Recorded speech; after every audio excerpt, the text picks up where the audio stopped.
On Monday, the 9th of September, 1985, West Midlands Police raided the Villa Cross pub in Handsworth, Birmingham. At the same time that this was going on, at approximately 4:45 p.m. in the evening, police attempted to arrest the black man at the Acapulco Cafe in Lozells for a traffic violation. That man was said to be a local rasta known as Nigel Heath. Nigel Heath had allegedly parked his car illegally outside the Acapulco Cafe, and upon inspection, police noticed that he also had a missing tax disc. As the police attempted to arrest the man, he fled into the Acapulco Cafe, so more police officers were called. Nigel was brought back outside by police to be arrested, and as he was being arrested, a small crowd began to gather and demanded that the police let him go, but the police refused to. When more officers arrived, the crowd that had gathered began hurling stones and bottles at the police. You want to know where it started from, really? He's a stupid police boy. Yeah? Where see a man park on a double yellow line and dry him out and push all him head in a passing bus wheel that the driver for just skank on him brakes. See? If you not crush our brains. Now the people them never like it. So it's just fight. So them hold another brother and sit down on him. And the people them never like it. So it's just fight. So them arrest them and the people them say release them. And them are going with foolishness. So blood start. You over? Relations between the black community and the police were fragile due to the high amounts of stop and searches of young black men and what was seen as racial harassment. The situation began to escalate, and by 7:30 p.m, it was a full-scale riot. The Villa Cross Bingo Hall and Social Club was set alight, and as the firemen tried to contain the blaze, the rioting mob were heard shouting, "Let it burn." The riot lasted for 2 days throughout Lozells and Handsworth, and buildings were burnt, shops were looted, cars were overturned, and petrol bombs were thrown, and 2 people that ran the post office on Lozells Road sadly lost their lives when they burnt to death in the post office fire. But during the 2-day Handsworth riot, an arrest was made which would lead to the solving of a murder. This is the story of the murder of 25-year-old Carmetta Stewart.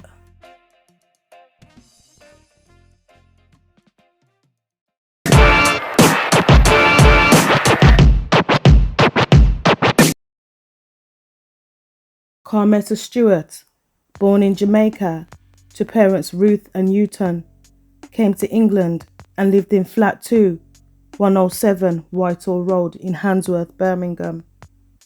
She was an auxiliary nurse at Dudley Road Hospital and also did a part-time catering course at Sutton Coldfield College. Carmetta was described as being very shy and was also a loner who was mostly always by herself. Due to this, her mother Ruth was very concerned and urged Carmetta to get out and socialise more. On the 1st of April 1985, Carmetta's neighbours complained of a bad smell coming from her home, and the police were called when nobody could get hold of her. Carmetta's door was broken down by the police, and on entering the flat, they discovered Carmetta's lifeless body slumped on the settee in her living room. She was fully clothed and had 18 stab wounds to the body, 1 stab wound to the chest, and 17 more stab wounds to her rib area, with what police described as a 6-inch stiletto knife. She also had stab marks to the hands, where she had tried to defend herself from the knife blows. The TV was on in the living room, with the sound turned down, and the gas fire, as well as the light, was also on.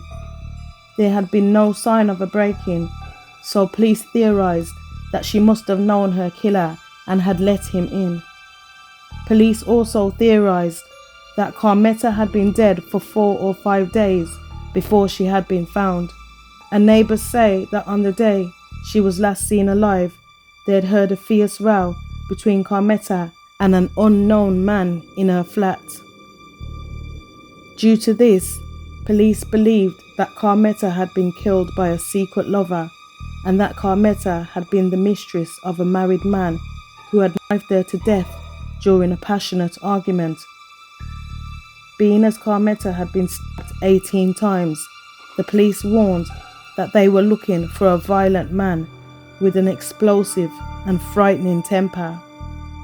Carmetta's mother, Ruth Stewart of Holly Road in Handsworth, was the last person to see her alive when she'd gone to visit Carmetta at her home on the night she was murdered, which was Wednesday the 27th of March 1985.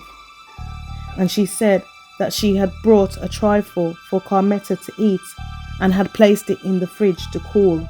Carmetta had planned on eating the trifle as soon as it had cooled, but when Carmetta was found murdered, the trifle had been found still in the fridge uneaten.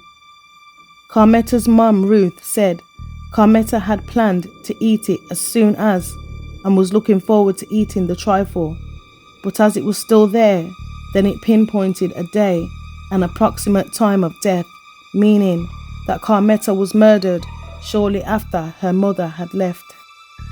Carmetta's brown leather purse, an alarm clock, and a videotape recorder had also been stolen from Carmetta's flat, and police believed that they had been stolen to appear as if a robbery had taken place. The video recorder that had been stolen was worth around £400, a lot of money at that time. Carmetta had been known as thrifty and someone who was a big saver who scrimped and saved and put away a small amount of money regularly into her bank account. But weeks before her murder, Carmetta suddenly closed her savings account and withdrew all her money. She then went out and spent nearly £400 on the video recorder, something her family said was unusual and not like her. Because of this, the police theorized that Carmetta, the saver, had met a big spender who had convinced her to change her lifelong habit of saving money, and it was this Mr. Big Spender who had killed her. A week earlier, and 2 days before she was last seen, Carmetta had attended a christening on Sunday the 24th of March in 1985, and at the christening she had told friends that she had met a man she was interested in and that he was going to take her out. Police were interested in tracing this mystery man.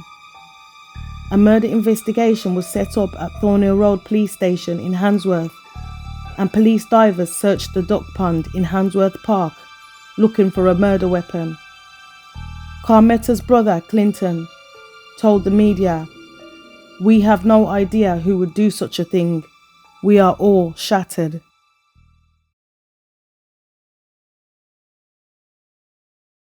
An inquest was set up on Thursday, May the 16th, 1985, where it was revealed that Carmetta had died from massive blood loss.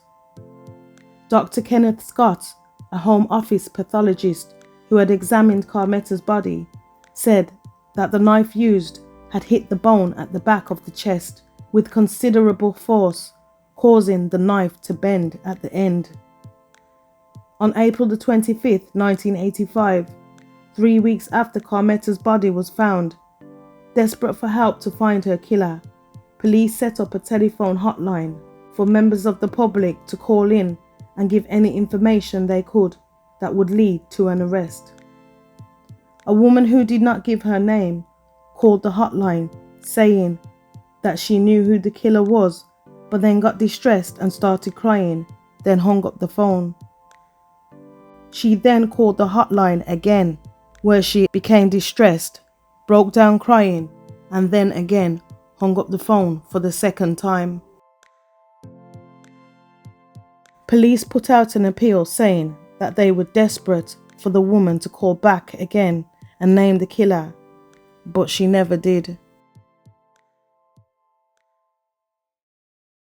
The next month, in May 1985, a 21-year-old woman was caught shoplifting. It was 21-year-old Patricia Oaks of Evesham House, Windsor Street in Nechells. Patricia was arrested, and in the police station she began to talk about details of Carmetta's murder that police say was not known to the public. Patricia, who was pregnant, had been staying at her boyfriend's home, 23-year-old Paul Macintosh, at Wigan Tower in Lozells, so police decided to search the flat.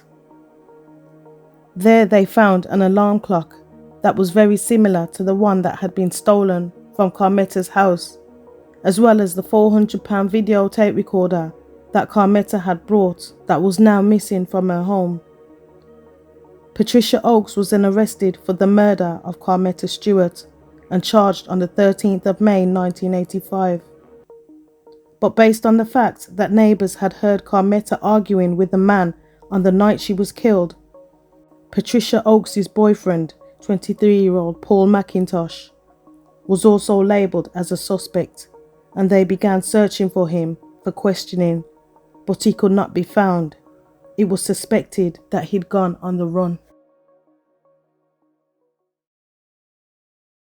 During the Handsworth Riots in September of 1985, the Angel Pub, which was situated on the corner of Willis Street and George Street, Lozells, was raided and ransacked by rioters by what eyewitnesses described as youths wearing masks. The pub windows were smashed, as well as the fruit machines and furniture. The landlord of the Angel Pub was a man called Ramdas, who had an 18-year-old son called Rajinder Tura and an older son called Surjit. The rioters stormed into the pub armed with axes and terrorised the family, stealing almost £1,000 worth of cash as well as jewellery. The family said that it was a gang of around 50 black youths, and they hit the older son Surjit over the head with an axe. The father and landlord, Ramdas, tried to hide behind the bar, but was struck with the bottle. During the riot, it was said that crowds of sightseers and looters arrived to Handsworth and Lozells by bus as news of the riot spread. And during the 2-day riot, many rioters and looters were arrested by the police. One of those arrested as they looted the Angel Pub was 23-year-old Paul Macintosh, the man police had been searching for months in connection with Carmetta's murder. Paul was arrested and taken to the police station, and his fingerprints were taken, which matched fingerprints found at Carmetta's house. Paul Macintosh, a painter and decorator, was questioned about Carmetta's video recorder, which was found in the flat that he rented, where his pregnant girlfriend Patricia was staying at, who was currently in jail in connection with Carmetta's murder, and he told police that he had brought the stolen video recorder from a friend. Paul cried several times during his police interview before eventually confessing to the murder of Carmetta Stewart, with tears in his eyes, saying, "You know I did it. Why are you asking all these questions?" Paul then begged for forgiveness, saying that the killing had been a nightmare. On the 28th of September 1985, Paul Macintosh appeared before magistrates charged with the murder of Carmetta Stewart. Patricia Oaks, who had been arrested 4 months earlier and had been in prison on the same charge, was released and granted bail on the grounds that she be bailed to Coles Hill Hall Mental Hospital due to her deteriorating mental state. And on November the 18th, 1985, she was cleared of murder when the charges against her were dropped. The funeral of 25-year-old Carmetta Stewart took place on the 22nd of October 1985 at the Church of God of Prophecy in Farm Street, Hockley. The next time Paul Macintosh appeared in court was at Birmingham Crown Court on Thursday the 27th of February 1986, where he was charged with the looting and rioting at Angel Pub during the riots. He pled guilty to burglary and also admitted to being involved in burglary at Alex Watts & Co. in Lascelles, where £8,000 worth of stock was stolen and looted during the Handsworth Riots, forcing the business to close. For this, he was jailed for 9 months. His trial for the murder of Carmetta Stewart then began 8 months later in October 1986, where despite his earlier confession to the murder a year earlier, he pled not guilty.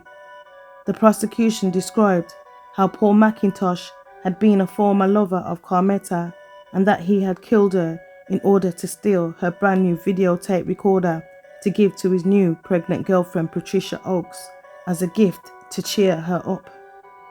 But Paul denied even knowing Carmetta's name. Despite his lies, the jury of 7 women and 5 men took just 5 hours to find Paul Macintosh guilty of the murder of Carmetta Stewart. He was convicted by 11-1 majority, and on Monday the 28th of October 1986, he was jailed for life.